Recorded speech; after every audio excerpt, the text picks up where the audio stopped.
Last month's mass shooting in Toronto has spurred calls over a ban on handgun sales in the city.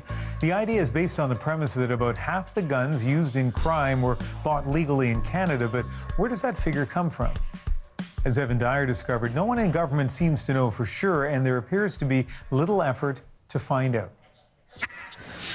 When we look at our research, it's clear to us that 50% of the firearms that are used for crimes are domestic. Police still haven't revealed the origin of the gun used in the Danforth shooting, but the Trudeau government and some police forces have said they're seeing more guns sourced in Canada.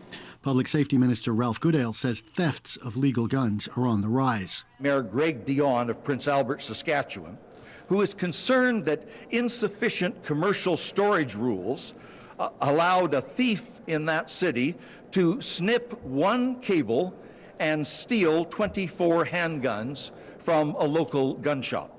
Statistics do back up the idea that police are filing more charges of break and enter to steal firearms. But when it comes to national statistics on how many Canadian handguns are being used in crime, there aren't any.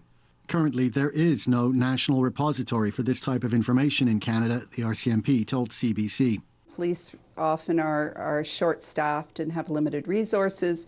They're working on solving a murder investigation. Focusing on tracing the source of the firearm may or may not be viewed as critical to prosecuting that particular crime. And so typically, tracing firearms has not been a top priority of police agencies across the country. Local numbers are available in some places. For example, Ottawa police told CBC that 77% of handguns seized in Ontario were traced to smuggling from the U.S.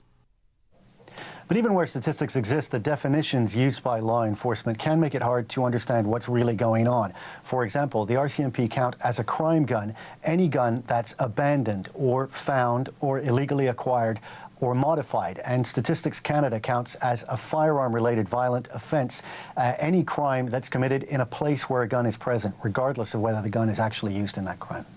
And so, Evan, let's go back to that 50% number that the police chief in Toronto cited in the wake of all of the street shootings we've seen.